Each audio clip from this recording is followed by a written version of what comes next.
Listen. Welcome to NVC episode 374. Our weekly Nintendo show is back with lots of topics, including the newly released SteamWorld Dig 2. I literally can't stop playing it. Everybody's playing it. And then for the second half of the show, I'm going to have to duck out, but I will bring in a not-so-special guest to take over and lead a discussion topic on kind of like the biggest news for Switch so far. Before we get there, though, I want to introduce our illustrious panel. On my right, we've got Lily Zaldivar. Hey guys, I'm here again, I'm excited. And so, all right. So we're happy to have you back too. Lily joined us before. She works on our video team at IGN, behind the camera usually, but she is a mad Splatoon player and plays all sorts of games on Switch and has lots to say. So we figured we'd bring her back on. On my left, we have Bruno Altano. What's up? Bonjour. Je m'appelle Bruno Altano. Oh, je m'appelle, huh? Oui. Je m'appelle. Croissant. Very nice. Thank you for joining us today, Bruno. And we've got Zachary Ryan. Hey guys, what's up? It's me, Zach Ryan. I'm here, just chilling. About to talk Nintendo. We were talking Hey, about girl. Before we turned on the cameras. I don't know if Mike Mamone captured anything for the NVC vlog, which you can find on our YouTube channel every week. But we were talking about French class and the various names we had at the time. And Brian shared with us that his chosen name was Bruno, which is awesome. Yeah, I also failed out of that class. Which explains why your French is so good. Yeah, they put me in art school, or art classes instead, and then I went to art school. And now I'm here. Well, welcome. And if you're new to NVC, of course, is our weekly Nintendo show. You can find it on YouTube. You can find it on IGN. But you also can find it in audio format on iTunes or your favorite podcast app out there. If you do listen to the audio version, it'd be awesome if you can leave us a review once in a while if you do like the show. Like Doogie8856 did on iTunes. He said, if you're a fan of Nintendo, this is a must listen. The hosts have incredible knowledge. Man, Why are you looking at me? asterisk. Up-to-date news and great humor. I've been listening for years and it just gets better. Thank you so much. He left that review for us last week. That kind of stuff keeps us going. Small claps for Doogie. Light claps for Nice. Doogie. Very small claps Nice for snaps. Doogie. Snaps. Speaking of getting going, let's talk about some of the big news out there. A huge story that kind of leaked out and got bigger as people discovered more things about it was the discovery of Flog Golf in the Nintendo Switch. So an emulated version of the NES Classic hidden in the Switch itself, and hackers found this. And as they unraveled the story, it turned into something even more exciting. Are you guys up on the Yeah. So it is actually a tribute or an omamori in Japanese, which means a remembrance charm, to Satoru Iwata, who passed away on July 11th. And so on that date, on July 11th, if your Switch is turned on and you use the Joy-Con to make the gesture that Mr. Iwata always made, on camera, During the directs and the everything. golf game will actually unlock. Yeah. And it's notable It's such for like the fact. just a heartwarming little tribute. I really love it. It's just such a. I wonder. I have a feeling they wouldn't have publicized this. They would have just seen if people discovered it themselves, and if nobody did, they would have just been happy that they had this, this memory and this little project built into the Switch. But Mr. Iwata, of course, coded the golf game, right? And he was a fan of golf games, of golf in general. So it's a really cool little tribute. I think. Yeah, I mean, it's also safe to say that he was probably there for the sort of origins of the Switch, right? And the ideas that then went on to become the Switch. He was there for the Wii U, he was there for the 3DS, their handheld line, everything before that. And this is an interesting story because you can't access this thing if you have updated your Nintendo Switch to anything but the launch firmware. If you've connected to the internet at all, you're basically, It uses once you connect to the internet, your clock is synced, so you can't trick it into being July 11th. Right. So you really have to wait for that date once you've connected. But I'm sure people will figure out a way, or maybe Nintendo will unlock it themselves eventually. But even if they never do, I mean, there's a million ways to play that game if that's what you need to do. But just knowing it's there is really nice. It's one of the most sweet tributes I've ever seen come out of video games. Really, you don't really get Easter eggs like this that are also sort of the tribute to the life of such an amazing person. I kind of like it though because I kind of like it that it's on a specific day, so that on July 11th, if you remember, you can play the game all day if you want to, and then it's gone. It's it feels like a treasured memory where you enjoy it, and then it's gone, and you're like, all right, I'll wait until next year to do it again. Yeah, you can look forward to it. Yeah. Like Salmon Run. It's Hey, yeah. it's improved. Almost. Well, they did up the times from launch, obviously. Yeah. But no, it's bittersweet though. We're coming up on the 6th month of the Switch being in the market, right? And the bummer is that Mr. Iwata never got to see the success, right? He obviously was very aware of the planning and the rollout of software and all that, kind of like the early stages, and obviously a huge factor in actually moving forward with this machine. Yeah. And having the guts to create a console that's also a portable. But it's such a shame that he doesn't get to see that it's sold out. And unlike the Wii U, that it was, until last week at least, still so hard to find this machine, and that the software is selling. Yeah. Yeah. He'd be proud. Really, really cool story. There've been a couple of new game announcements. Nothing major, just some smaller stuff like Mantis Burn Racing that comes out this year still. Again, like the calendar is just getting so packed with indies. I hope that they will stick out and will actually continue to sell. Yeah, I agree. It's gonna get crowded, right? I agree. I wanted to bring it. I'll bring it to the table probably in the next week or two because I want to do a little more research on it. But there have been a number of games that have the Switch versions have effectively outsold all of the other console versions of the game combined. It's impressive. And we see that now a couple of times with the system, and I think that's really, really awesome to see. I'd like to assume it's because of portable. Because it's Yeah. portable. I mean, You it's take it also on the go. there's more room right now, and although it's getting more and more crowded. But if you look at it, launching a game on PS4 and throwing it into that store, I mean, there are hundreds and hundreds of games on the PlayStation 4. Yeah, and it's just when you're traveling too, you kind of just want to load your system up and have lots of choices on this machine. And indies are great. Many of them don't take up a lot of room. They're designed to be played quickly and for kind of bursts. A lot of them. Yeah, they're generally not too intense Yep. in terms of like hogging up power or resources on the system. So Yep. you can port pretty much anything to it. And another game that got announced for March next year was Lightfall, and then Cluster Puck 99. I figured you'd like that one, Brian. Was also announced. That's actually got an 8-player local multiplayer mode. Local? Yes. Yeah. Wow. Pretty wild. 8-player local multiplayer. Sounds like a real clusterfuck. And then, the WWE 2K18 trailer came out, so we're seeing more footage on that game as well. If you haven't checked that out, go look that up. The Switch is getting a wrestling game in year 1, which is awesome. Yeah. Mm-hmm. We haven't seen one of those on a Nintendo system in a long time. Yeah, we don't have to wait for that. Very And then- excited to make all my friends in WWE 2K18. That was my favorite part of any wrestling game growing Oh, up. dude, was I like, know. Same here. You just make everybody in the room and then just make them fight each other. And it's also, I think the way they do it now is like you could even go to Twitter or Facebook and be like, hey, can someone make Zach Ryan? And then they will. And then we'll be able to download that. And like, that's amazing. So can someone Please make don't do Zach that. Ryan? Please don't do that. Please do that. Please do that. Please Very do that. scary.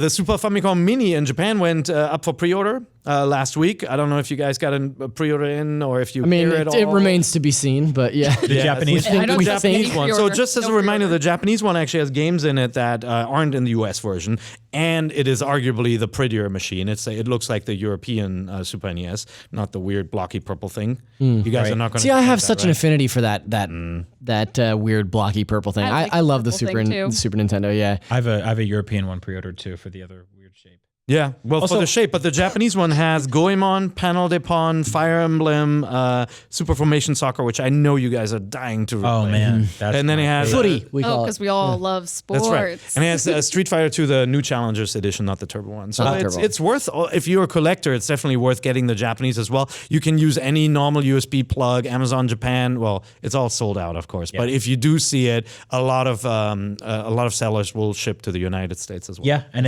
I think it's a lot. It's a lot more sort of user friendly than the Famicom Mini was, which I bought, and it's just kind of unusable because it's wired, and the controllers are 2.5 feet long. Super short. Yeah. Oh, So, yeah. They're hardwired. and they're also incredibly tiny controllers. Yeah. So No. it's a really cool thing. Like underneath my television in my living room, I have the NES Mini and I have the Famicom Mini on each side, and it looks great. Yeah. But one of them I can play, and the other one just kind of sits there. So, Yeah. The other one looks pretty. yeah. I do love the Famicom, the original Famicom, the red and gold. I think It's it's a cool. beautiful design. Yeah, it's such a crazy retro design. And then finally this magazine came out in the UK. If you want to hold it up, Brian, maybe on the other here we camera, go. it's easier to see. But it's this is a special edition of Superplay magazine, which was, of course, in the UK was a Super NES magazine, and this issue is included with Retro Gamer issue 172. It's 52 pages. Warren Brown from Future UK sent this to us. Many of the original staff worked on the content. Some friends from the industry as well. Feels like many of the original graphic designers worked on the content too, Yeah. because the layout is so 90s. Yeah, it's awesome. Yeah, no, it's purposely. We see a lot of retro mags that are sort of throwback. I mean, any video game magazine in 2017 is a throwback. Yeah, no kidding. But this one specifically, I picked it up and I was like, whoa. Like I'm 15 again and I'm broke. And it's got and I can pick one game from this whole magazine to save up for a year. The original cover artist who worked on this, so it's just a really cool idea. It's as if in the US, like a Nintendo Power special episode edition would come out, just dedicated to the Super NES. And it's cool because their cover story is a new Super Nintendo game coming out, which is Star Fox 2. Yeah. That's kind of amazing. So if you live in the UK, check that out. It might become a nice collectible. Yeah, you might be able to buy it online too. Yeah. And then a couple of new games came out too, and we'll go into more details on one of them. Pokken Tournament DX out September 22nd, of course. Yep. Have you guys been playing it yet? No. Yes. Have not played Pokken You Tournament. guys are totally goofing off with your mics. I know. I'm not- sorry. No, I haven't can't played. get I into haven't it. played Pokken Tournament. Yeah, it's sort of a double whammy for me. Like I'm not a fighting game guy to begin with. Like I don't play a lot of fighting games. I think the only one I've historically ever really been into is Marvel vs. Capcom, and B, like Brian said, like I don't know. Like Pokemon to me is one thing. Yeah. It's an RPG. It's top down. It's isometric, or it's Sun and Moon. Right. So I guess it's two things. But to me, it's not a fighting game. Like I don't know. It just doesn't interest me. So Mario is also not a racing game. yeah, it kind of is though. I think we're so used to Mario like being more things than just like, So many jobs. yeah, he has so many jobs, as Gav has mentioned in this video. But with Pokken Tournament, I've played it and I really like it, but I like it if I was playing it in an arcade. I don't like it like locally. If you play split screen, it just diminishes the quality. So interesting. if you play it like solo, I think it's fun, but split screen, it's not. It's a nice edition. I mean, this is the DX release. It looks really good. You It has can all see the- visually it looks really, really good. It has all of the characters, so you don't Yeah. have to worry about. There's unlocking additional them. characters on it too. And it's an upgrade from the last one. I mean, to me, Nintendo is billing this as the first Pokemon game for Switch, right? This is the first time the Pokemon characters are coming to the Switch natively like that. I just hate the name, man. Like Pokken Tournament. I'm so used to Tekken, but like Pokemon is such an iconic name, and it's not. Mario Kart wasn't called Maka, It's Right. like just. I wish they had given this the Pokemon Fighter name or something. Yeah, I mean, I'm glad this is on Switch because What a stupid complaint, I know, but MAKA, Make America Cardigan. Oh no! Maka. like most That's like a T-shirt right there. like most well-reviewed games on Wii U, not enough people played it, right? So it's good to see this here. That said, I'm kind of with you guys. Also, it's just I feel bad right now because like this is admittedly a blind spot for this panel, aside from you who's playing it. But I think Pokemon works as a fighting game when you put those characters in Smash Brothers. I think that works there. I like Pokemon Pinball. I think there's opportunities to make deviations from the base game there. This is just not something I'm interested in. I played through Do you the think demo. it's too at first. serious? Like almost, if you look at the Dragon Ball games and how they go like completely over the top with the jumping into the sky and the anime like style animations, I figured that would be a good approach. That would be really cool. I totally Yeah. agree. Yeah.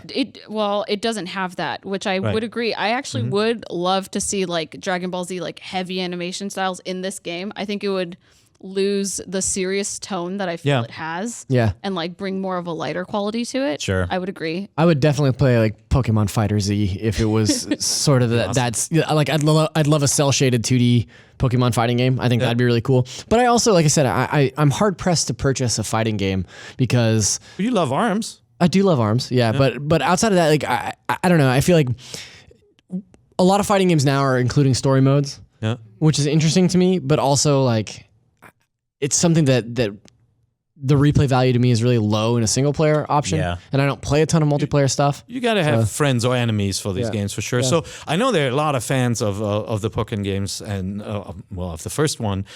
So leave us a comment and say why you love Pokken and why you're into the second one. Huh? Convince us. Yeah. Convince you. No. Convince me. Look, what I played was it's a nicely made title. And it looks really good. Really good on the Switch. And so if you never played the first one and you want a fighter, this is a good one to look at. Cool. Also, Pokemon Gold and Silver are going to be out on the 3DS Virtual Console. Remember Virtual Console? Remember that? Yeah. And if you buy it, you actually get a Celebi code for Sun and Moon, or you can keep it for when Ultra Sun and Moon come out later. So nice little incentive if you want. Gold and Silver hold a very special place in my heart. Yep. And I'm excited to go back and play these again. I think it's really cool. Yeah, I think it's really cool. You're going to dig out the drop 3DS? Dig it out. I've been playing Metroid. Okay. Mario Metroid. It's out. It's done. Mario plus Metroid. Metroid Racing. Zebus Battle. Mechan Fighter. Yeah. Yeah. No, I've been playing actually a lot of 3DS lately because I have been playing through Metroid, and it's something that like I have a bunch of stuff that I've downloaded on my 3DS that I still haven't gotten around to playing when they announced all the Super Nintendo stuff. So I feel like I'll stick with the 3DS for a while. Nice. And this is sort of added into that longevity. Plus, I still got to finish Earthbound. Again. So Dragon Ball Xenoverse 2 came out also. That originally came out on the other consoles last October, I think. Yep. So it's been out there for a while, but it's good to see some of the fighting games filling out the ranks. It's not the best game, but it's a good Dragon Ball fighter. Well, and an interesting proof of concept, right? Because Bandai Namco is reluctant to say that they're bringing Dragon Ball FighterZ to the Switch until they see how this game performs. Correct. So if you want Dragon Ball FighterZ on the Switch, maybe play this game. Yeah. Show Bandai Namco that you guys want it. So. And if you need more Lego games on the system, don't do anything. Because there will always be Lego games. We just got a Lego game. I feel like 2 weeks ago. 2 weeks ago, we got Lego Worlds, which is really fun. Now we got Lego Ninjago the movie video game. It's actually pronounced Ninjago. Ninjago. Oh, it's Ninjago now. I thought it was Ninjago. Cartoon Network has stirred me It wrong. is. No, we're being idiots. Zach has no idea what we're talking about. Yeah, so this is the third Lego game on Switch? Lego City Undercover, which is open world sort of GTA style. Yep. Lego Worlds, which is sort of like a kind of choose your own adventure almost.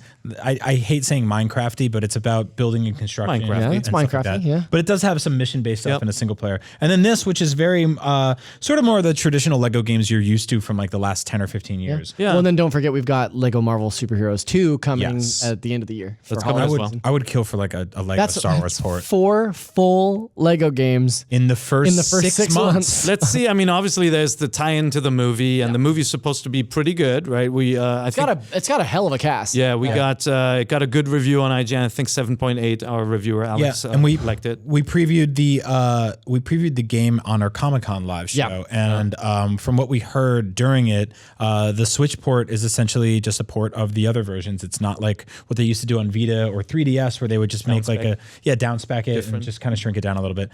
This is sort of exactly the same as the other ones. Good. Yeah, I mean, what you will see, and that gets us to the next game. What you'll see is, companies are figuring out how to do a step down on resolution or on frame rate in order to get some of the more complex games even I feel like run on Switch, right? With the Lego games, the ones I like to play a lot of them. I usually end up 100%ing them. Like I get crazy with them, like Jurassic World and let's see, all the Star Wars ones, especially Indiana Jones. But I find that if I don't connect with the source material, there's really little incentive for me to 100% them. Like, I don't know who Blue Ninjago is or the 100th character you lock in this game. Yeah, exactly. My son. But if the gameplay is fun, I could give it a run through, but I'm not going to go collect every character. I think I would get this game after I see the movie, just because like with Lego Batman, I really loved it. So, and I was like, oh yeah, maybe I'll get a game for it. But if I really connect with Ninjago and I want to like take the game around with me, I'll go. Because I always think that the writing in the game is sometimes different than the writing in the movie. Yeah. So you'll get like more humor in it. So we'll see.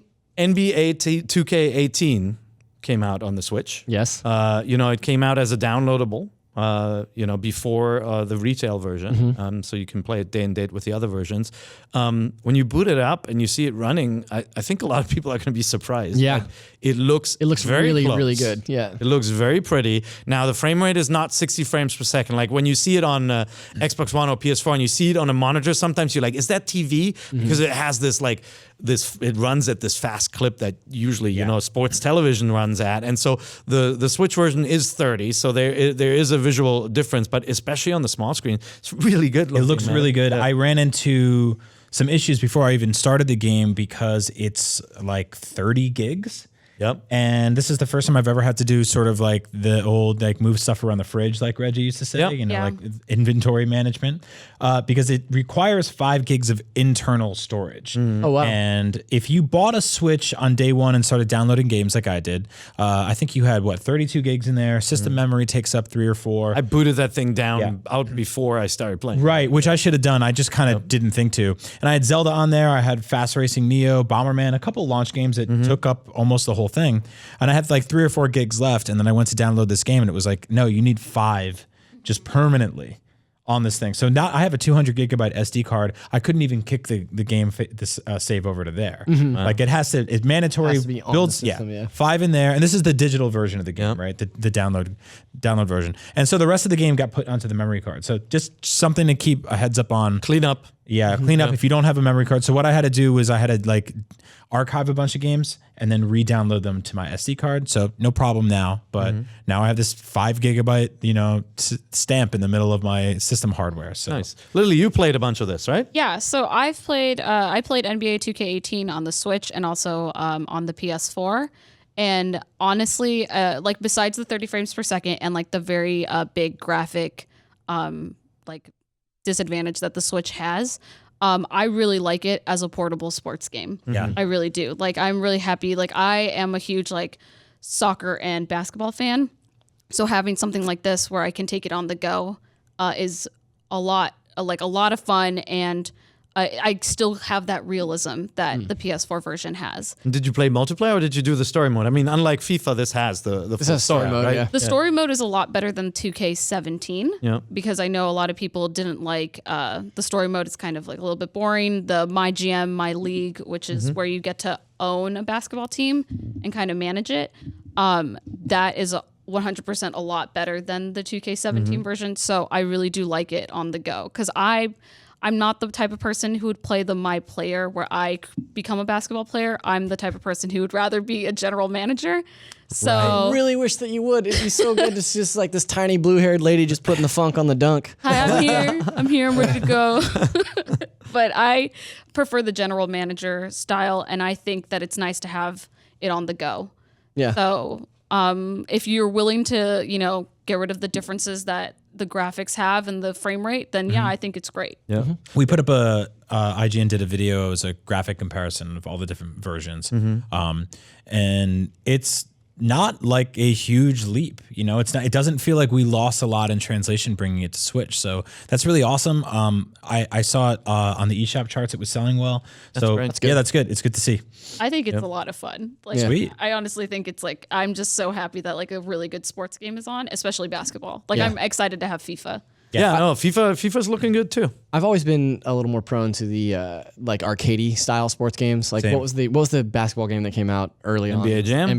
No, the one that came on Jam. early on the Switch. Streets. Street? Yeah. Yeah. Like that's really fun to me, but there's something about NBA 2K, and I think it's just the graphical fidelity that was kind of turning me on. Like I really want to check You it play out. like the Mario basketball and Strikers games or anything like I played that, or- Strikers. yeah. I don't think I ever played It the was Mario actually basketball really game. good. Yeah. I wish they had not Strikers given up was really on that so fun. quickly. Yeah. Yeah, I think it may have come at the wrong time. I feel like the last few Mario sports games were kind of phoned in. It'd be cool to like see one of those done really well again. I think Strikers. I think 2018, 2019 is when all of those old things are going to come back. That'd be Nintendo cool. Strikers. Well, on the especially Switch. especially Yeah. if the system does well in Japan and in Europe, Strikers could actually be successful this Yeah. time around. So that'd be a good one to see, actually. Yeah.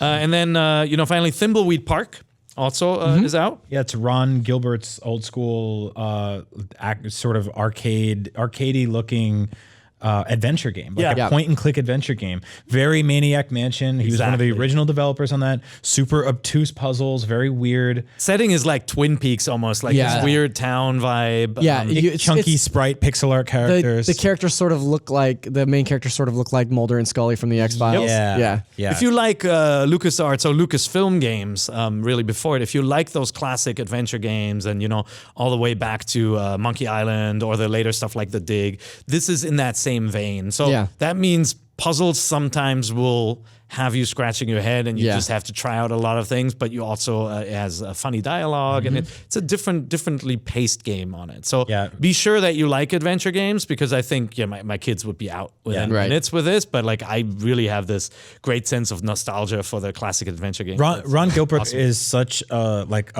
funny man. He's a really funny guy, a genuine good dude, but also sort of like a legend in the games industry that you never hear about. And it's like when people bring up, you talk about all the legendary game designers, his name doesn't get thrown in there as often as it should. And he's great. He's been consistent in his entire career.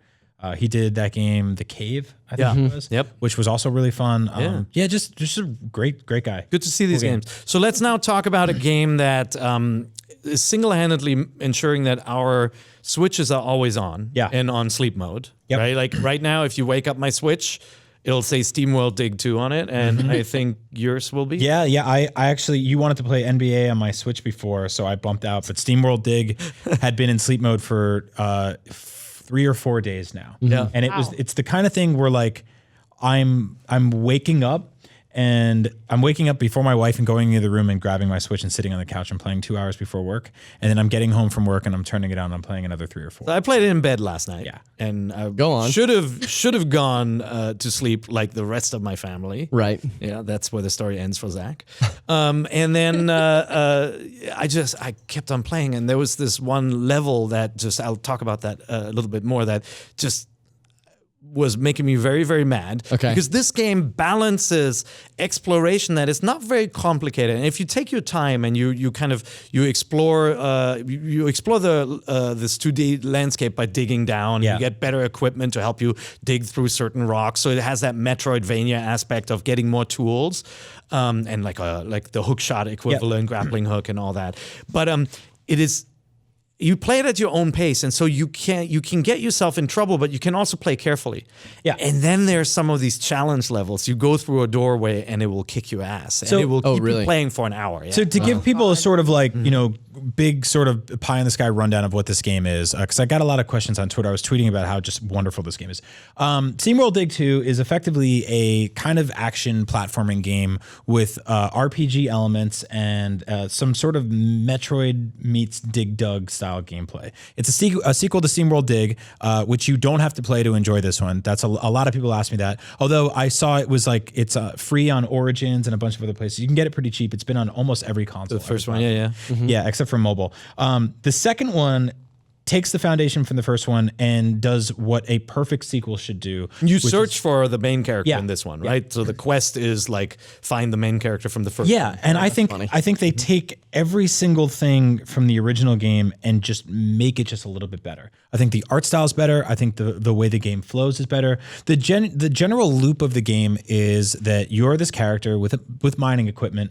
You go into a cave that just keeps going down or diagonal or branches off in different directions, and you dig. And while digging, you find materials which you can bring back up to the surface and sell to upgrade your jetpack and your lantern and your all these different items and things like that. And throughout that, you'll fight some bigger enemies, some bosses.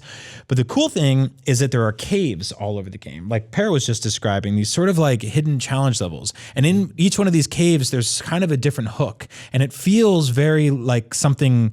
It feels like the shrines in Breath of the Wild. Oh, very cool. Where like you walk into one and you're like, this one has a theme. This one has an idea. And if you solve it, you're rewarded with some cool stuff. Sometimes that's like a permanent upgrade to your character. Yep. Sometimes it's these sort of like screws that you can now apply to your character to open up new upgrades to make yourself bigger, stronger, faster, all that kind of stuff. And then you bring them all back up to the surface and you go back down and you keep digging. And it's just so great. It just works so well. I don't know how to put this game down. That's it. I feel like it's a game that you can keep playing for a long time in like one sitting. I mean, it's a perfect game for like an airplane flight, like cross country or something. But like to give you an example then of a challenge room, right? There's some rooms that are puzzles that you have to solve. We're not going to give away on how to solve a puzzle. But in this case, you walk into a room and it's called the floor is lava. Yeah. And instead of lava, and there's lava in the game, there's switches on the floor and parts of the ceiling. And when you touch a switch, the door closes. And you have to go back, flip a switch, and the door opens again. So you have to use your grappling hook to get through the room without ever touching the floor. Then you have a breather, and the next door segment comes up. And I played it for over an hour. I Really? kept cursing, like you can't throw your Switch, like you can throw a controller. And I was getting so mad. At the end, so you get through and you get a reward for doing all that, but there's a final reward that is now optional where you have to beat the entire thing without ever touching a Switch. Okay. So not just a segment, you have to redo the entire thing, make it in one go without any errors. And it's just like, it's brutal, but it's awesome. I feel like the way you and I are talking about this game, it feels like a 2D version of Breath of the Wild in that way, in that like the shrine, like I haven't found that shrine yet, but when I do, like now I have an idea on how to solve it, right? But I think that the way this game works so well is it constantly sort of rewards you for doing little things, and it constantly rewards you for exploring and digging further and looking more. And you can make this game as easy or as difficult as you want. Like I've been maxing out everything, and then I'm like, oh, this game's kind of easy. I started unlocking these things that like these sort of parameters that will make it more difficult. And if I go up and I apply those, you can anti-buff yourself. You can anti-buff yourself and effectively like kick in hard mode halfway through the game. But you get more reward. Like you can give yourself a buff that gets you more money. Yeah. But everything is way harder. There's like there are so many great indie games on Switch, and we really try to cover as many as we can on the show. And that's hard to do because there's so many big things to talk about right at the same time, right? But I'm really glad that A, this one exists, and B, that there's a little room this week to give it some love, because I genuinely feel it's my favorite indie game on Switch. We're putting together a list right now of the best games on Switch, and sort of at the buzzer I was like, this has to be there. It's like, in the top. Awesome. It's in the top 10. Yeah, for sure. It's like it's getting incredible reviews right now. We gave it an 8.8. Some sites went higher. I would have gone a little bit higher than that, but I really like this game. I think it's like $20. I cannot recommend this game. Yeah, it's good. And it has a funny sense of humor. It's made by a Swedish team. And the HD Rumble. Oh yeah, it's awesome. It does. It's does awesome. Some cool stuff. And it just looks beautiful on Switch. I actually didn't play in docked mode for the first time until last night. I did too yesterday. Yeah, for the first time. I've been playing it handheld the entire time. Me too. It's very vibrant looking. It has it's got some funny writing. If you played SteamWorld Dig or Heist before, like the silly robot sounds when people are talking, and they're humans in the game too. Yeah. Well, strange, human-ish, irradiated humans. Yeah, and I feel like the developers have straight up said that there's a reward for 100%ing this game. So that's the cool thing. They didn't give away what it was. The end game is, but yeah, if you get everything, you are going to keep playing. There's something special at the end. And the cool thing about it that sort of separates it from Samus Returns or other Metroid games in general is that you get into an environment, and there's basically the game is sectioned off into different areas, but each area will tell you your percentage of that area. Yeah. So you don't get like an overall, like Breath of the Wild and Metroid and all those games are always just like you're 82% done with the game, and you're like, oh, I don't know where that other 18% is. But here you can be like, oh, it's in the blue area, or it's over here. Samus Returns lets you see your percentage per area. Mm-hmm. Okay, yeah, I didn't catch that. This one, because most Metroid games don't. There's also a persistent element, like you have limited storage on what you can carry. You can find these gems, right, when you're digging. Some are visible, some are rewards for doing something, or dropped by enemies and so forth. But when you run out of room in your backpack, you can go back up. You can take an elevator or something, whatever is nearby, like a little warp point. Sell your stuff. You can buy upgrades for your backpack. Awesome. You come back down, and other things that were dropped are still there. So it has this persistent thing. Okay, so they don't start blinking and disappearing. You're like, oh my God, I can't hold this right now. But you can then remember where it is on your map and come back. So it's weird because they're like, when you die, you lose a lot of your resources, but you don't really feel bad about it because you can go back and collect some of the ones that you had left behind from your previous ones. So. Well, gang, I'm sold. Yeah. Seriously. Yeah. And it gives you all the rewards like a proper like Metroid game would, where you get a new power and you're like, I'm gonna go back to the very beginning of the level, and now I have the grappling hook and I can go up, and you're like, yep, there's something there. Right? Like they pepper all these things throughout, so you go back to a place and you may even think it was barren, and you're like, oh, I can break that rock now. Yeah. Mm-hmm. Would you say that it's more so a Metroidvania than the first game, or is it on par with the first? It's more non-linear in that way. Yeah, yes. I would say, it's less linear. I'm going to get hell for this, but I like it better than Samus Returns. Really? I do. I don't think you're going to get hell for it by like the way that you explained it. Like it seems like a game that, like, even though it's an indie game, it sounds like just such a fantastic game that it could be a AAA game. Yeah, I mean, it really feels like it. Like we throw the word indie around. I don't really even think any of us really know what it means anymore. I don't think indie developers know what it means. It's just like, what is an indie game? Who knows, right? That's a very like weird Zen question. I feel like to ask. Nintendo has kind of broken the barrier of like indie games because they're bringing so many. Yep. It's like I can't even tell anymore. After I saw the first SteamWorld Dig, I was like, why? How come Namco hasn't ripped this off and done Dig Dug Adventure? You know, like Dig just Dug. like there was this classic arcade game all about digging that way. And this game is like, it's a little bit like Boulder Dash. It's a little bit like Minecraft in a way too. You know, that exploration aspect and the mining stuff. Yeah. But it really is more like a classic kind of Nintendo side scroller with that awesome. Metroidvania setup. Yeah. And Yep. yeah. I feel really fun bad. game. I feel bad because I installed it a couple of days ago, but I've been just too busy to get to it, and I really want to play it. And now this has got me even more excited. There you Well, go. this weekend Yeah. we've got plenty of time. I unfortunately don't have plenty of time. I have to leave you guys, and I will transform magically into Jonathan Dornbush, who is going to lead you into the second half of NVC. He's going to go over some of the big news stories for the Nintendo Switch so far, and you guys are also going to do question block and answer some of the questions from our listeners and viewers. So stay tuned for more, and I am out. Here we go. Welcome to Nintendo Voice Chat episode 374.5. Yes, that's right. I'm Jonathan Dornbush. You don't have to adjust your monitors or your earbuds. Pear didn't suddenly turn into Seth Cohen from the OC, and his voice didn't go up 2 octaves.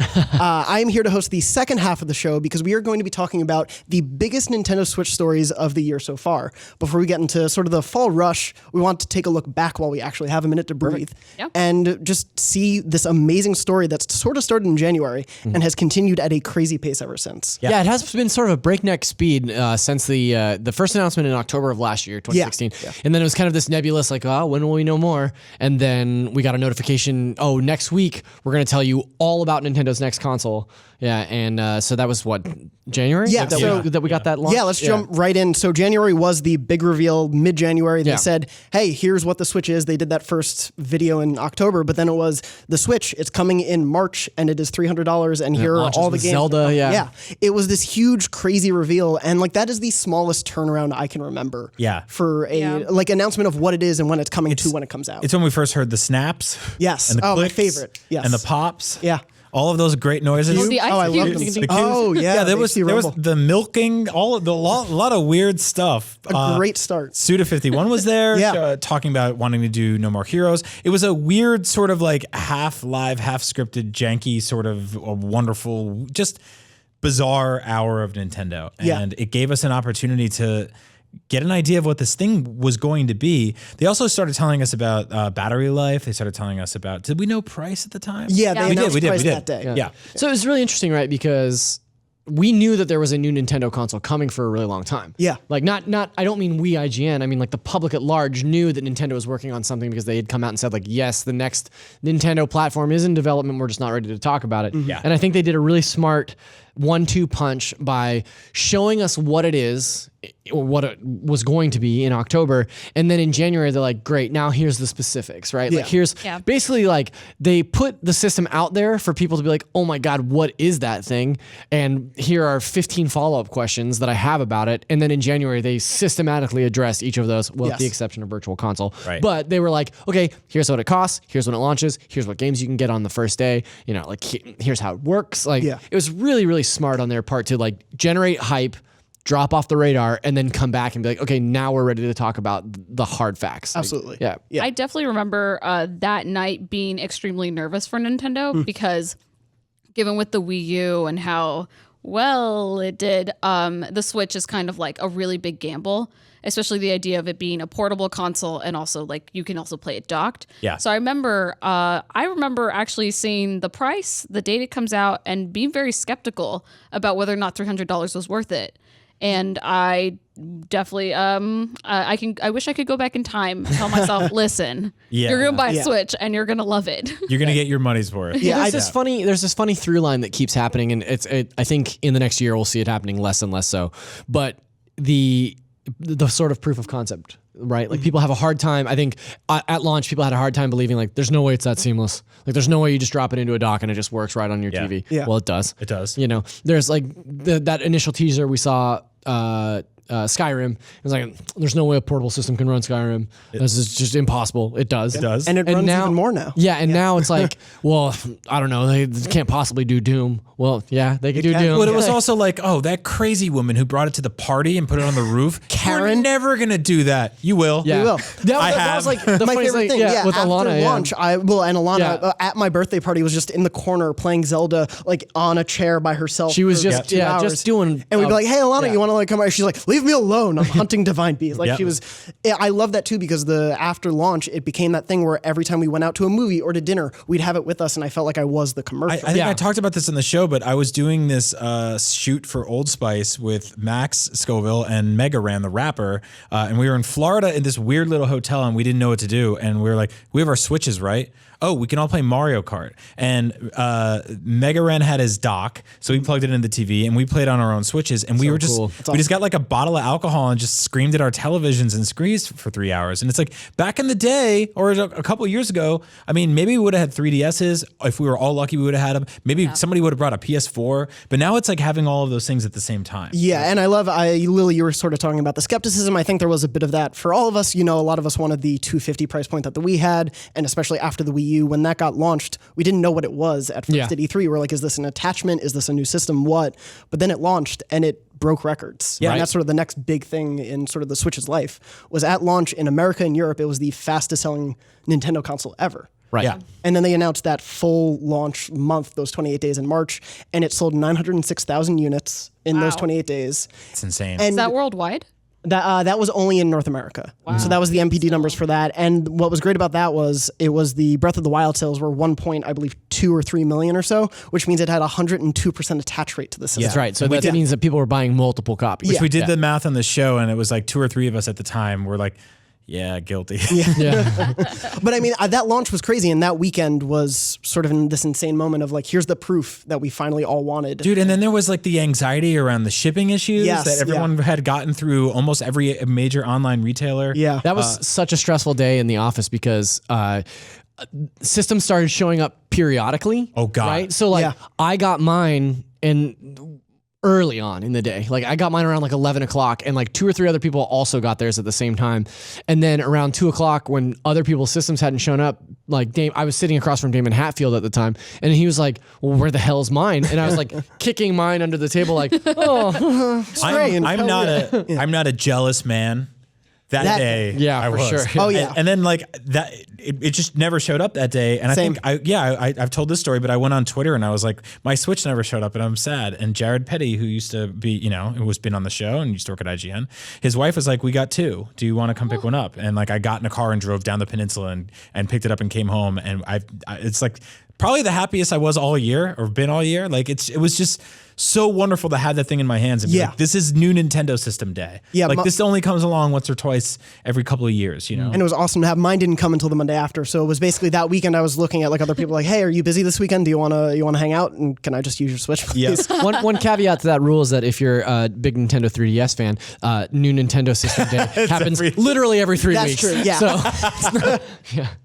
I remember I didn't get mine until E3 of this year. Right. And I remember it was after the Nintendo Direct when I saw all of the games and I went, well, Kathleen, it can't work right now. Yeah, I have to to find a Nintendo Switch right now.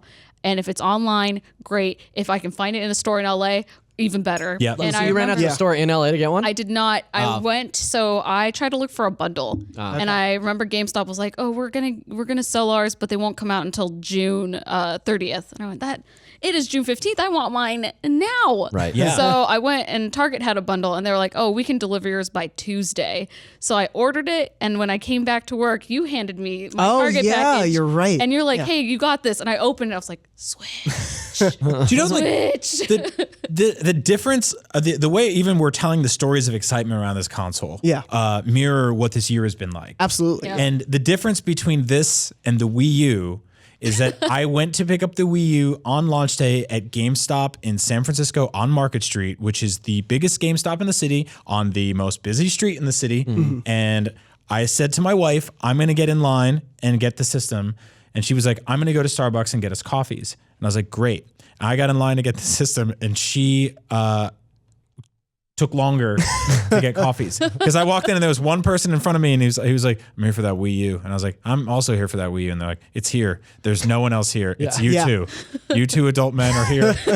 Great job. Yeah, it was weird. I just bought a Wii U. It was like when the Wind Waker bundle came out. Yeah. I just walked into a GameStop and I'm like, hey, do you guys happen to have that? They're like, yeah, we have like 4. I'm like, all right, cool. I'll take I got one. mine refurbished. Yeah, I got Yes. my Wii U Yeah. refurbished also. Yeah. But yeah, speaking back to the Amazon thing, that was sort of one of the main problems at launch. And there were a couple others, which was sort of the flip side of the cool like launch that everyone loves so much, but it was sort of the left Joy-Con sync issue was happening. Oh, right. Still happens to me from time to time. Yeah. I don't know this issue. Well, so it was a manufacturing error back when the Switch launched that left Joy-Cons would not exactly always work because of interference. And it was a manufacturing error, so they said, this will stop happening. This will, like in future shipments, this is not going to be an We issue. shot a bunch of the of sort of early episodes of the show Linked Together that Zach and I did at the beginning of the year. Such a bummer. Before the system came out and anything had been patched or and there were any recalls or anything like that, we thought this was going to be a lot worse than it actually was. It turned out to be Not that big a deal. pretty cumbersome, but but Zach and I were playing, where were we in a dungeon and our character just walked off the ledge? So many times, like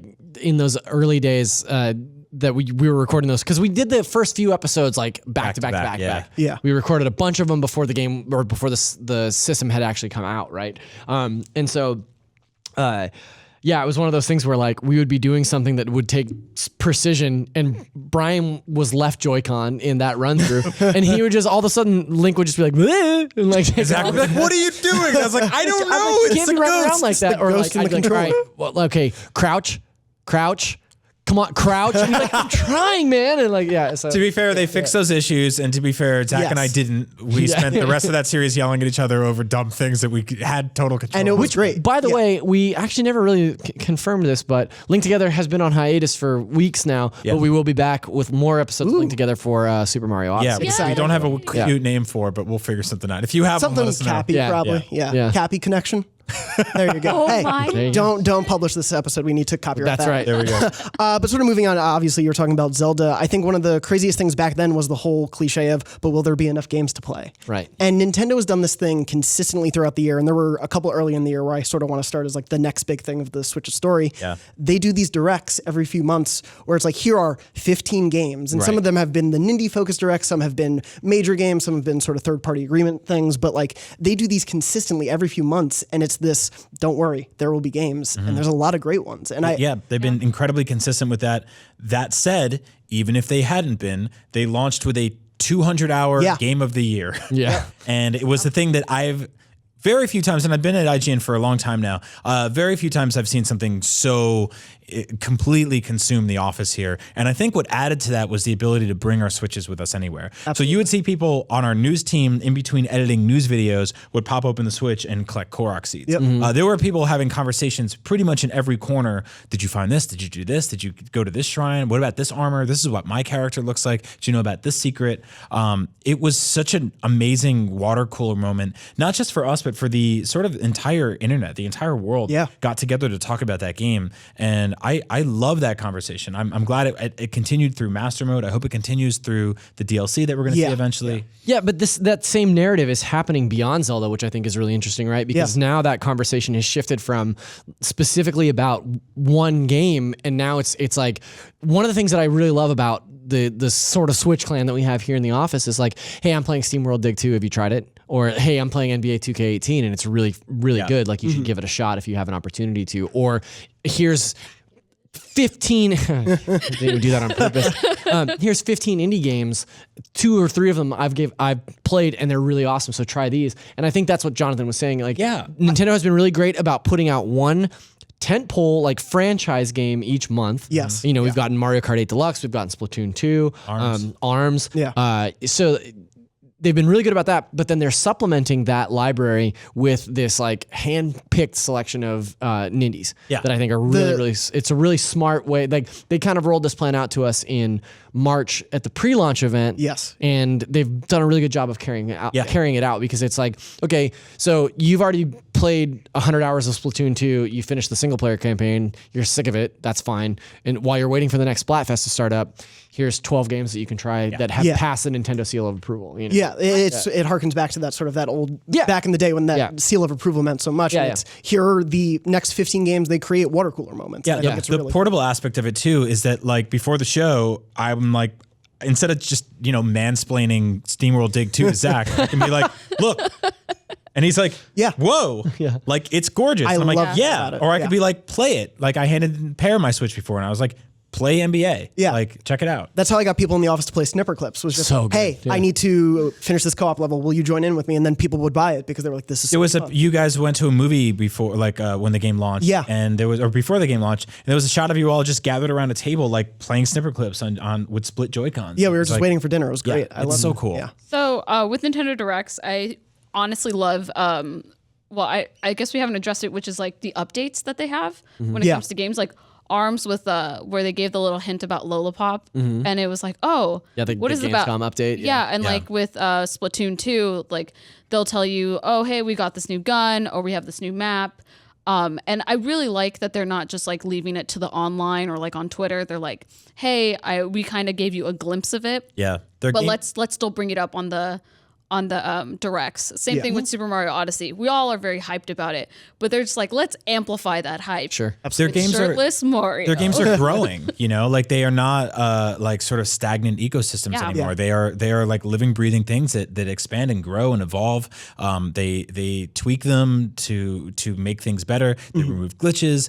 Zelda's gotten like significant updates and tiny updates, and sometimes they tell you what's in them, sometimes they don't. Well, with Splatoon 2, they tell you, oh, hey, go online if you want to see like all the updates, but they'll like nerf stuff, they'll improve things. They, like the whole promise of them like actually delivering for 2 years, like I feel as a Splatoon 2 player that I'm getting like my money's worth and my time. Yeah, the directs themselves to me feel like showing publicly the evolution of Nintendo and willing to branch out more and be open. Especially, obviously, Iwata was sort of the face of directs. Right. Yeah. And now they've moved Koizumi into that position. Yes, but then they've also made them this very like, here's just every headline They're possible. snappy. It's like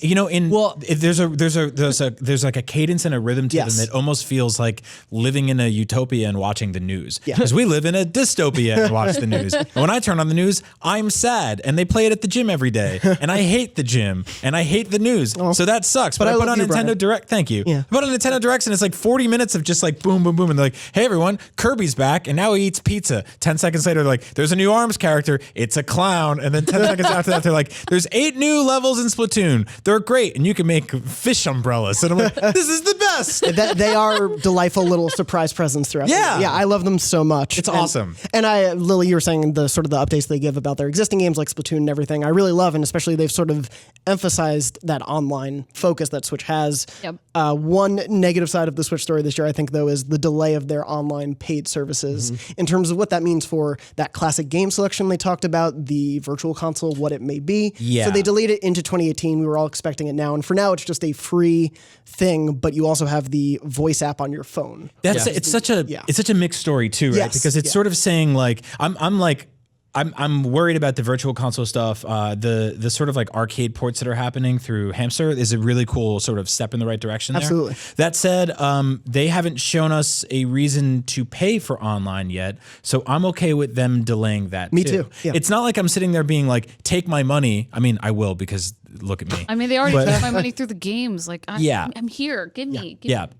But like when you watch Splatoon launch, the way we communicated or lack thereof in that game didn't really scream like this is something worth paying for yet. So I'm comfortable with them getting that where it needs to be before we all open up our wallets and say like, here we go. But the way to describe it, wasn't it? It's like $20 a year. Yeah. So there are different tiered systems. I believe the single month is like $3 or $4. Yeah. And then there's the $19.99 per year thing, and it will be the classic game selection, deals on the eShop, online multiplayer, I think, essentially. And they, other than that, have been pretty cagey about what it's going to include. I'd personally wait to see what, even like, even with Splatoon like 2, I'll go back to that. Like, if I want to play online, like maybe I'll think about it. But if they give me more info, maybe I'll actually like. If Virtual Console is not gated behind this, I think it's something that I can see myself not paying for completely. I think that's the interesting thing, right? Yeah. Is that they've been so joined at the hip. Yeah. These two ideas for so long. And to me, they're very separate entities. For sure. That's ultimately up to Nintendo to decide. That said, like I bought a ton of Neo Geo games in the last 6 months because I love great pixel art and I love retro games. I love arcade games. So I would gladly pay for Dr. Mario again and Super Mario Brothers and the original Mario Zelda. in Vietnam. Yeah. What?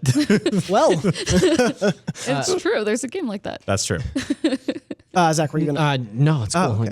Yeah. Yeah, I think we have sort of linked Virtual Console and this idea together, but they may be completely separate and it may just be conjecture. Yeah. But there has not been sort of a lack of games in the meantime, like especially big media like single player games. And I think one of the biggest surprises of the year that speaks to, I think, the coolest story about what the Switch is Mario and Rabbids. Yes. Because that love represents, that game. well, I adore that game. It's one of my favorites of the year, and it represents so much to me about what the Switch will be and can be.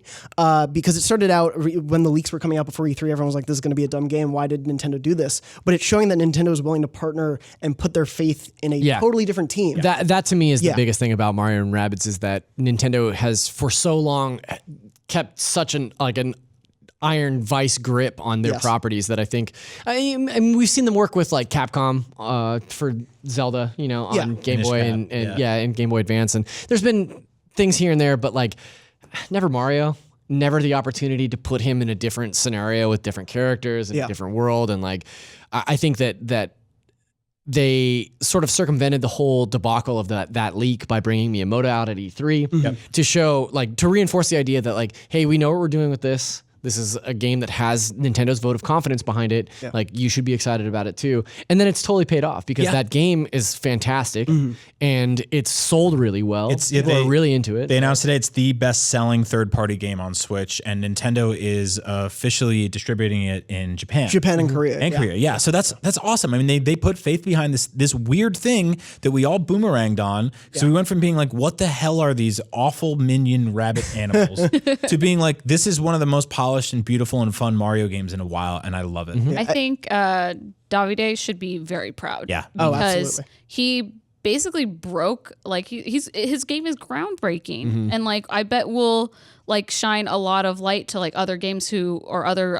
developers who want to kind of offer an idea with Nintendo and with like the Mario brand. Yeah. So I think I'm very interested to see how the future holds with like Ubisoft with the minions. I mean the idea of like collaborative IPs at this point coming from Nintendo, like Zach alluded to, being historically sort of withdrawn with that stuff, having a style guide. I remember like reviewing Scribblenauts for the launch of the Wii U, and the entire game was about applying adjectives to characters, and Nintendo was like, but not ours. You can put Mario in the game, but you can't do it. You can't make him dead or give him a gun. It was like, well, Davide was like, cool, how about I give him 250 guns, And they're like, that's fine. We're Works not out looking. pretty well. Yeah. Yeah. And what I love about that is I think it speaks to Nintendo's investment in third parties this time around. That's always sort of been the curse of Nintendo is, will the third parties be there to support it? And we've seen that now with Bethesda bringing 3 major games with LA Noire coming from Rockstar, which is huge. And I think something that came up at E3 too, which is just as significant, is the Rocket League announcement that it will be crossplay, which is something that still PlayStation is not even involved in, except for PS4, but it will be crossplay with Xbox and PC. And the same with Minecraft. Well, it's cyclical, right? Like, I think that third-party developers are hesitant to work with Nintendo because in the past, they've gotten burned on Wii and Wii U. But Nintendo showing that they're willing to work with a third-party developer to create something together sort of reinforces the idea of like, hey, we're really trying something new. We're really trying something different with this console. And then you couple that with this like astronomical sales in the first 6 months. And I think we're going to see that tide start to turn for third-party development. Like Ubisoft and Bethesda are on board. And hopefully games like Doom, games like Wolfenstein continue to sell really well and convince other third parties like holdouts like Capcom and like EA. They've publicly said we're waiting to see what happens. But here's this other case where it's these third parties are really committed and it seems to be working. Yeah, I don't want to like be spiteful towards any of these companies, but I hope that this does send a really good message to like throw some trust this way. Because there's momentum right now. There's a train and it's like it's not going to leave the station, but like get on it while you can. Before it's too crowded. I'm just gonna throw this out there because I'm really excited for Cuphead, and I really want this game on the Switch. Like, I really want that like the developers like Studio MDHR, and I want Xbox to see like, and I know the Xbox executive has even said like this Switch is great. And I just want them to be like, you know what? Let's put Cuphead on this. Like, it is a perfect game for the Switch, and I really hope that someone hears me and they I feel like that sentiment is please. You hear that a lot lately. Yeah. It's like, this is a perfect game for the Switch. That's just any game. I swear every game announced in the office is like, but is it coming to is it Switch? coming to Is Switch? always Yeah. the question. Yeah, for sure. Cuphead should come to Switch. But I think one of the other big things at E3, in addition to sort of that proof that they're sticking with third parties, is also Nintendo's first party output, that they're promising that like, hey, we've shown you all these really cool games. We're getting one of the best Zeldas ever and possibly one of the most amazing Marios ever. It has the potential. We're going to be supporting this system for years to come with Metroid Prime 4 and Pokemon and Kirby. Like all the things you know and are familiar to you are going to be there. Granted, some of those things were just title cards. Yeah. And so probably don't exist. That whole Metroid like 1-2 punch was pretty impressive. Yes. The idea that they could only show a logo treatment basically for Metroid Prime 4. Yeah. But it was enough to make our war room flip out. Oh God. Yeah. And then, like they made up for that because people are like, well, we wish we could have seen the game. They're like, well, we can't show you the game now, but here's an entirely new Metroid adventure on the 3DS that you can play in 3 months. Yeah. 5 months, huge that's pretty turnaround, impressive. Yeah. I love the Metroid Prime. Boom, Pokemon. Boom. Hey, Super Mario Odyssey coming out this year. It's all this Boom, year. KO. You're done. Yep. You're done. Buy a Switch. Yeah, it's been a pretty awesome sort of lead up to all these things, and especially with those major third party like open world massive games that are coming. I think one of the most interesting things that we've gotten to was a recent sort of like small on the sly announcement, which I think is one of the more interesting developments of the Switch, in that some games are going to require memory cards to be played, like NBA 2K18. To fully access the entire game, you're going to need a memory card. And I mean, I had a memory card from day one. I assume most people here did. If not, we went in immediately on the deals page of IGN.com. But Cool plug. yeah, hey, check it out. It's a pretty good website.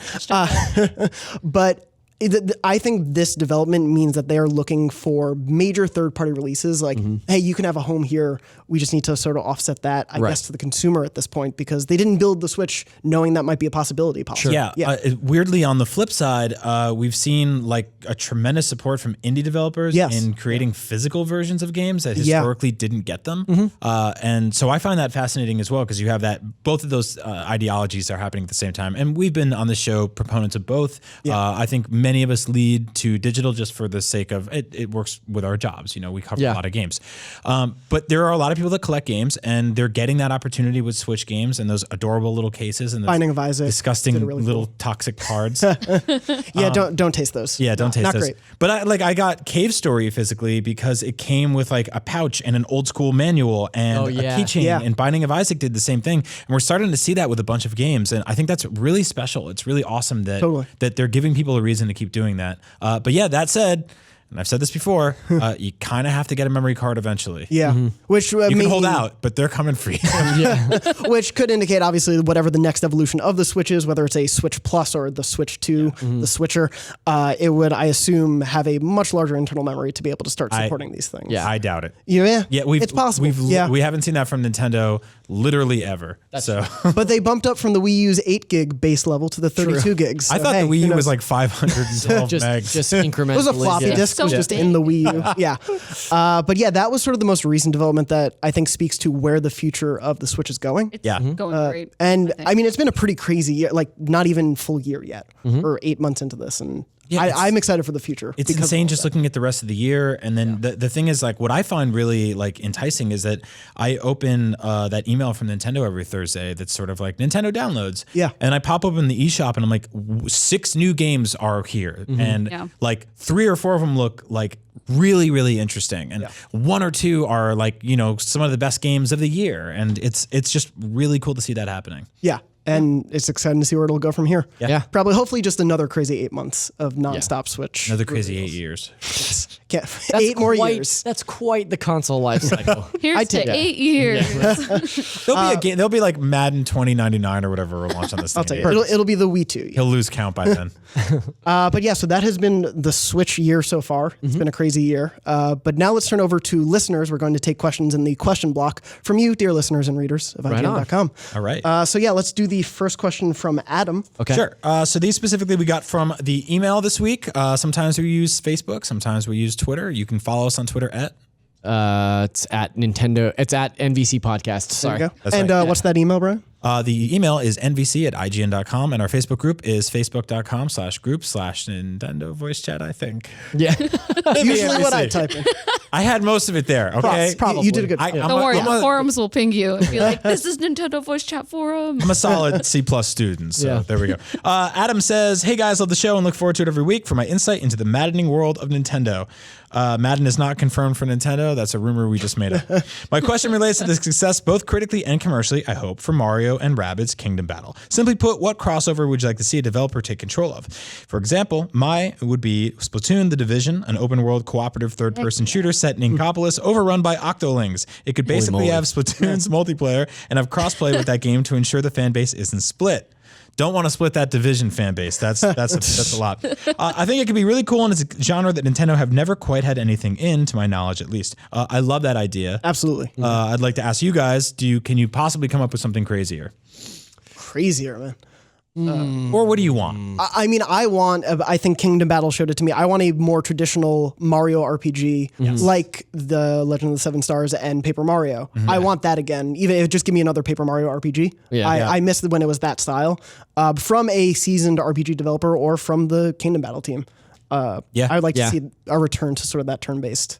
I'd like to see more of like a Fire Emblem game that's less focused on turn-based stuff. Okay. Like I'd love to see like an action-based Fire Emblem game, like almost like in the style of like a Platinum Jam. You know what I mean? Like they're kind of they're doing interesting things with Fire Emblem in Fire Emblem Warriors. Yeah. Letting your Fire Emblem boys and girls take on 100 enemies at a time, which I think is cool. But I'd love to do or see some stylized like action.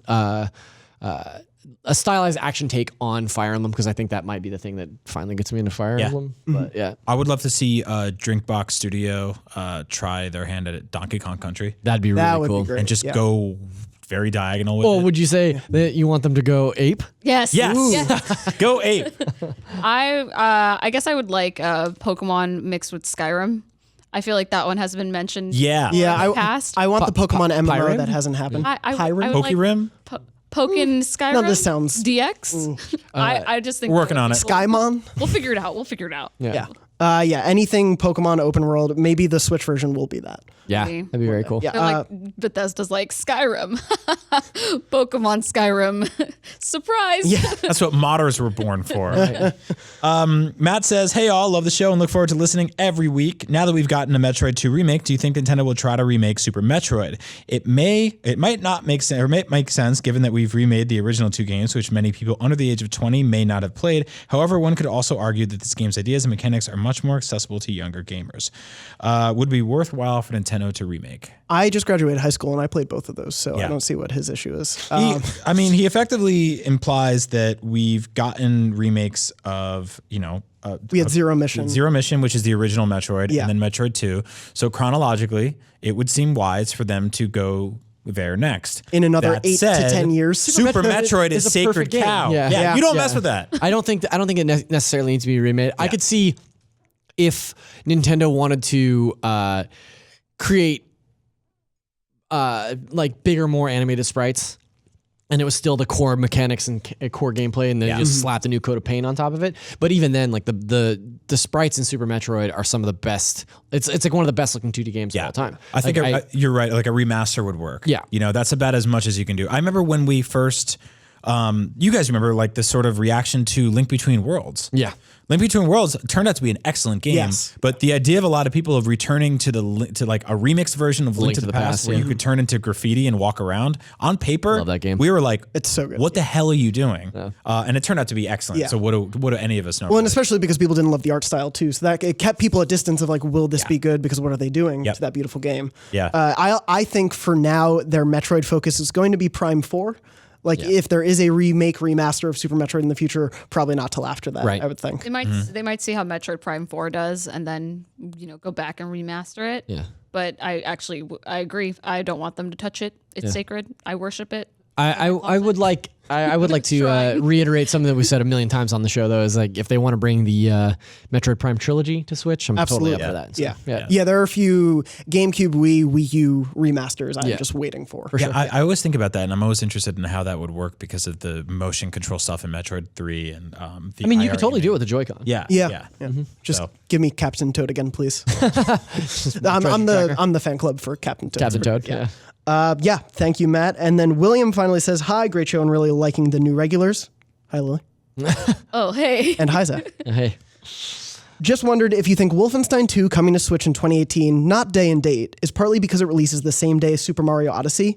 On Switch, I think Mario would swallow up attention from the game, while I personally can see myself having more time to play Wolfenstein next year on Switch. Now, October 27th, the day that both those games come out, it's the craziest pop culture day ever. It's also Assassin's Creed. Assassin's Creed, Stranger Things comes out, Yeah. Jigsaw comes to theaters. Yep. Oh, wow, that's going to take most of my time. Yeah, that 72 Sorry, minutes, no offense. I think. The first Saw is great. But yeah, it's a crazy day. And for me personally, like I'm glad to have that offset. The idea that, because I do want to play Wolf 2 on Switch. Yeah. But Odyssey is the priority. How you call it Wolf 2. Wolf 2. You guys are just Slick. on short term. I don't think, We're I don't good think that buds. necessarily I don't think that Wolfenstein 2 coming in 2018 has anything to do with Mario being day and date. No. I think it has more so to do with Bethesda being like, well, we're doing Doom now, and you know what? We could probably also put Wolfenstein on there, but they hadn't considered that in development before. I totally agree. I think they're giving their own properties a little room to breathe. Yeah. I think it wouldn't make a lot of sense to delay a game multiple months to run away from one launch day. Yeah. That said, we see this sort of like scatter underneath the refrigerator every year when it comes to Call of Duty, which is like they're like, this is the day we're coming out, or like if Rockstar is like, when Rockstar said the Red Dead release date, before they changed the Red Dead release date, like everybody was assumed shook. nothing would happen. You hide within that weeks of day. that. You don't launch a game that day because you're going to get torn apart at retail. Yeah. It's Well, look at what happened to Rise of the Tomb Raider. Yeah. Launching on the same day as Fallout 4. Absolutely. Rise of the Tomb Raider, one of my favorite games of this generation, but it just got completely obliterated by Fallout 4. Yeah. Same thing happens with movies. If Marvel plants a flag in that date, no one else is going to go near that Everybody date scrambles. because it'd be crazy. Yeah. But yeah, I agree. I don't think it's because of them being afraid of Odyssey. It's let's give this room to breathe and work on it instead of rushing a port. Yeah. Day and date. Yeah. And also, I mean, I think that they probably don't have anything to be concerned about with on the PlayStation and Xbox release dates either, because I want to play Wolfenstein and I want to play Super Mario Odyssey, but I feel like those of us here that we're probably the exception because that's two very disparate audiences. Yes. You know, like there's a hardcore, very M-rated shooter game, and then you've got this whimsical platformer, you know what I mean? So like, yeah, I think that divide is probably going to save a lot. It's very mature in its own right, though. It tackles themes such as possession and frogs, transformative humans. It's the most metaphysical Mario game. You know that theme, Frogs. Yes. Yeah. Oh, I learned Popular that. thing in modern literature. Yeah, I learned that in college. I had a whole class on frogs. Please put the kids to bed. Zach is going to Time say for the word frog. frog. Anyway, that's all the frogs and questions we have for this week. Thank you, everyone, for writing in. And thank you all for the awesome discussion. Yeah. Appreciate it. You can find us all beyond Nintendo Voice Chat. You can also find us on Twitter. I'm at JM Dornbush. Zach, where are you? I'm at Zacharias D.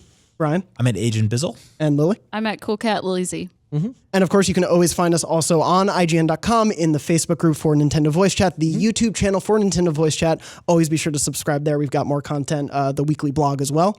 And thank you so much for joining us this week. It's been an awesome show. Yeah. Bye. See ya.